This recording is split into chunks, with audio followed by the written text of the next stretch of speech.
It's been a tough old 18 months with the pandemic and the international border closures and everything else that's come with it. But at least in that time, a lot of Aussies have bought a 4x4 and gone out and checked out their own backyard, which is what we're doing in Tasmania this week with the help of Nissan. You might think of the Apple Isle as a place where there's weird art galleries and penal colonies, but there's a hell of a lot more to it than that. And we're going to show them to you this week.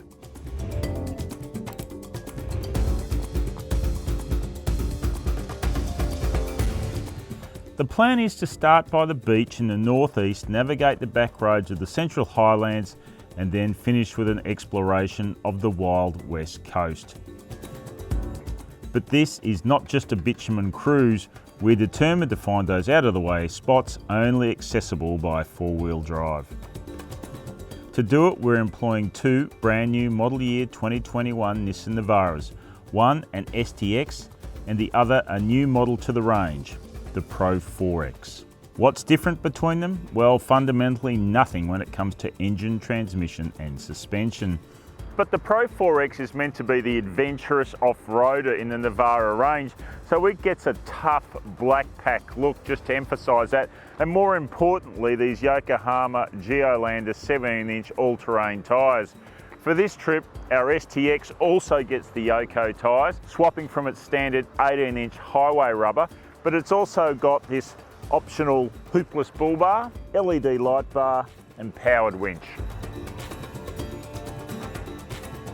We've also recruited local Greg Crick to act as a driver and tour guide. Cricky's a legend behind the steering wheel, a legend of a bloke, and he knows all the great secret places Tassie has to offer. Our first destination is a 22-kilometre beach run between Bellingham and Bridport on the north coast near Launceston. Drop the tyre pressures and away we go.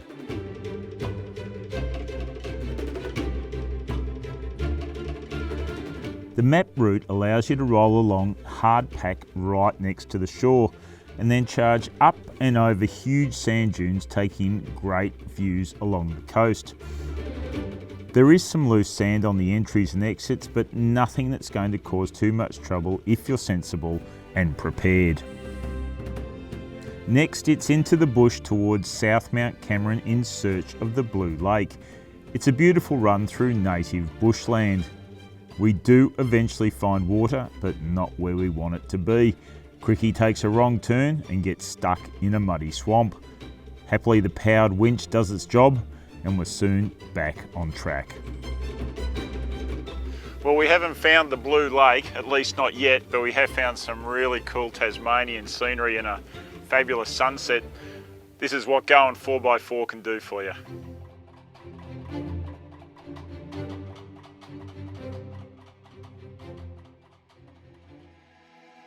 Day 2 of our Tassie tour and the weather is magnificent again.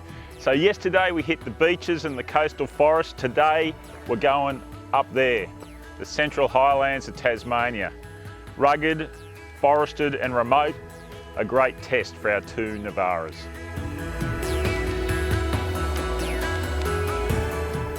The change of scenery from the lush coast to the stark highlands is abrupt, yet it has its own beauty. Our first goal is to get onto dirt and go exploring to Australia's original hydroelectric power station. Now decommissioned, WADDAMAMA sits in a bowl in the middle of nowhere with a gaggle of new wind turbines on the hillside above it. There's a museum and display at WADDAMAMA that's well worth checking out.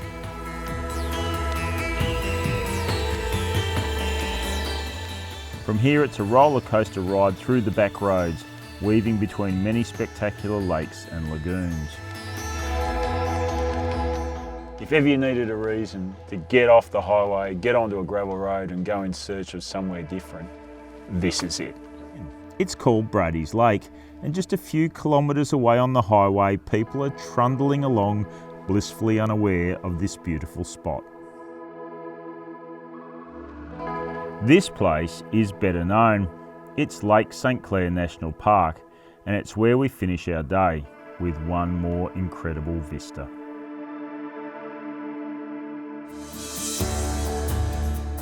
The fog's enveloped us here at beautiful Lake St Clair. This is the headwaters for the Derwent River, which flows all the way down to the Tassie capital, Hobart. But we're headed in the opposite direction, to the stark scenery around Queenstown and then the wild west coast at STRAHAN. This drive to Queenstown is on bitumen, but as the fog burns off, it's such a beautiful morning, we can cope with that.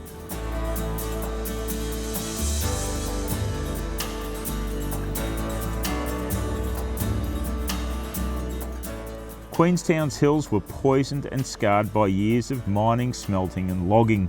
It makes for an eerie and distinctive landscape. We're taking a popular 4x4 track onto the slopes of Mount Huxley, south of Queenstown. Locals assure us it's not too rugged.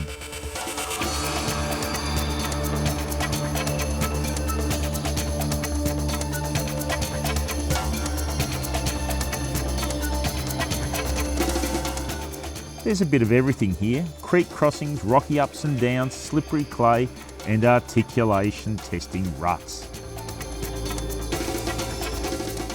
Well, that was actually a lot of fun getting up here, and the cherry on top of the cake is this unbelievable view. You've got Queenstown down in the valley and then way off over there the Tassie west coast and the ocean.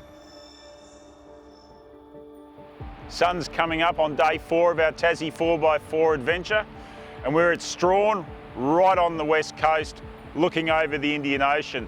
But our plan is to go north into the TARKINE on the Explorer Road in search of the edge of the world. To get there means some more bitumen, but it's yet another beautiful drive. And we're soon off the beaten track once more. Well, we're at the PIEMAN River. I've paged the ferry operator. Hopefully he's going to come across and collect us so we can continue our trip into the TARKINE.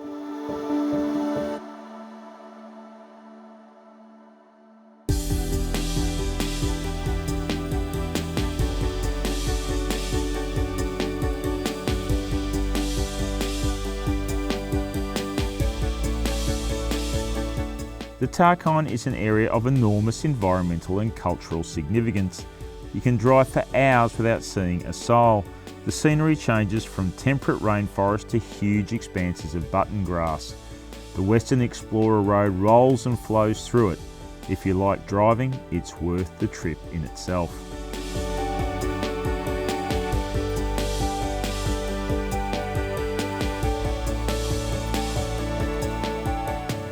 We emerge back into civilization and follow the signs to our destination, and finish off with one more dirt track and one more stunning sunset. Ah, there it is, edge of the world. Never been to the edge of the world before.